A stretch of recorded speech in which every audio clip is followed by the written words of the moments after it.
اللہ کے سوا ہم غیروں کو اللہ کے درجہ دے کر سجدے کریں، اس کے نظر و نیازیں کریں، اس کے نام کے بکرے ذبح کریں، مرغے ذبح کریں اور اس کے نام کی نمازیں پڑھیں، کیا اللہ معاف کرے گا؟ سوچ کر دیکھو اللہ ہرگز معاف نہیں کرے گا، ہرگز معاف نہیں کرے گا۔ آج جتنے بھی عرسوں پر، یہ مزاروں پر جا کر عرس وغیرہ ہوتے ہیں، آپ دیکھتے ہوں گے ڈی جے باجے لگا کر مرد عورتیں ناچتی ہیں وہاں پر، پردے کا تو کوئی لحاظ ہے ہی نہیں، ساتھ میں مل کر ناچتے ہیں قوالیاں، اتنا غلو، اتنے شرکی الفاظ، اور اس عرس میں بکرے ذبح، پیران کے نام پہ، ولیان کے نام پہ، بابا کے نام پہ، کٹتا بابا کے نام پہ، کھاتا پورا درگاہ کا مجاور انہیں، لے دیتی ملیدہ پلیدہ شکر عود گوڑ شکر جیسا مارکیٹ میں مہنگی ہو رہی ہے، انہیں پیرا انہیں مرشدہ، ابھی 4 کلو ملیدہ لا، 6 کلو گوڑ لا، فلا میٹھا لا، فلا وہ لا، سارا نظر و نیاز بابا کے وہ مرشد کے گھر میں۔ خیر، یہ جو کاٹتی، یہ جو بکرے ذبح ہو رہی، یہ جو دعوتاں چل رہی، یہ کیا ہے؟ اللہ تعالیٰ اگر ہم سوال کریں قرآن مجید سے، قرآن ہم کو جواب دیتا ہے۔ سورہ مائدہ 3 نمبر آیت، اللہ کہتا ہے حرمت علیکم المیتۃ والدم ولحم الخنزیر، ہم نے مردار کو حرام کر دیا، خون کو حرام، بہنے والے خون کو حرام کر دیا، خنزیر کے گوشت کو حرام کر دیا، اور ہم نے، اللہ تعالیٰ کہتا ہے اللہ تبارک و تعالیٰ بیان کرتا ہے وما ذبح علی النصب، اور ہم نے اس جانور کو بھی حرام کر دیا جو کسی آستانے پر ذبح ہوتا ہے، کسی درگاہوں پہ ذبح ہوتا ہے۔ وما اہل بہ لغیر اللہ، اس جانور کو بھی ہم نے حرام کر دیا جو غیر اللہ کو خوش کرنے کے لیے کاٹا جاتا ہے، یہ جائز نہیں ہے۔ اللہ کے نبی نے بیان فرمایا من ذبح لغیر اللہ فقد اشرک، جس نے غیر اللہ کے نام پر جانور ذبح کیا اس نے شرک کیا۔ اب 11ویں میں دیکھو عبد القادر جیلانی کے نام کا بکرا، 11ویں کے میں نے ربیع الاخر میں عبد القادر جیلانی رحمت اللہ علیہ کے نام کا بکرا، کیا عبد القادر جیلانی نے کہا کہیں؟ وہ تو ایک امتی تھے، ایک نیک آدمی تھے، پیرانے پیر کا لقب ان کو دے دیا گیا، غوث اعظم کا لقب ان کو دے دیا گیا۔ غوث اعظم تو اللہ ہے جی، سب سے بڑا مددگار اللہ ہے۔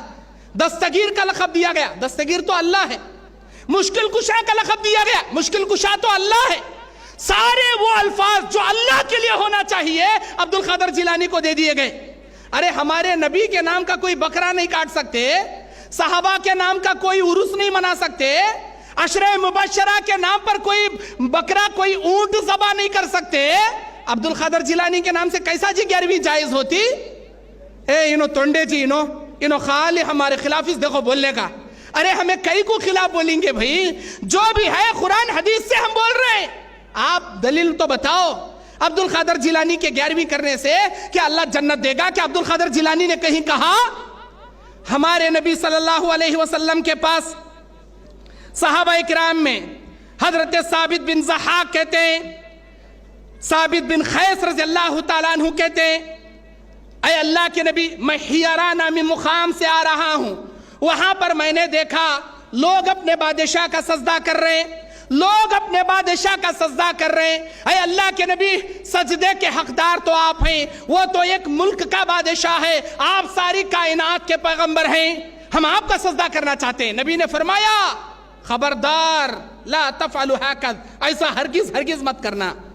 میری زندگی میں میرا سجدہ کرنا تو دور کی بات، میرے مرنے کے بعد میری خبر کا بھی سجدہ مت کرنا۔ کس نے کہا؟ ہمارے نبی نے کہا یہ بات، میرے مرنے کے بعد میری خبر کا بھی سجدہ مت کرنا۔ نبی دعا کرتے تھے اللہم لا تجعل خبری وثنا یعبد، اے اللہ میری خبر کو لوگوں کے سجدے کی جگہ سے محفوظ رکھ لینا، اے اللہ میری خبر کو سجدے کی جگہ مت بنا۔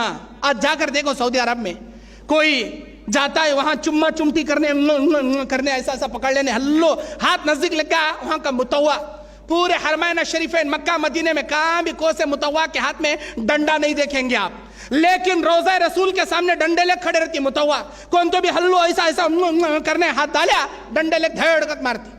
ھذا لا شرک، ھذا لا یجوز فی الاسلام، ھذا شرک، ھذا بدعہ، اخرج، ہندی ان معلوم کر لیتی ہیں وہاں سے آیا سی نے بھگاتی پہلے ایسے نکلو. یہ جائز نہیں ہے, یہ جائز نہیں ہے. ہمارے نبی کی وہ دعا, اے اللہ میری خبر کو سجدے کی جگہ سے بچا, آج تک سعودی عرب کے ایسے موحد, ایسے توحید پرستوں کے ہاتھوں میں اللہ حکومت دے رکھا. انشاءاللہ قیامت کی صبح تک بھی ہمارے نبی کی خبر کو سجدے کی جگہ سے اللہ محفوظ رکھے گا. میرے دینی اور اسلامی بھائیوں, ہمارے نبی کے خبر کا سجدہ نہیں کر سکتے, عبد القادر جیلانی کا سجدہ کیسا جی جائز ہوتا؟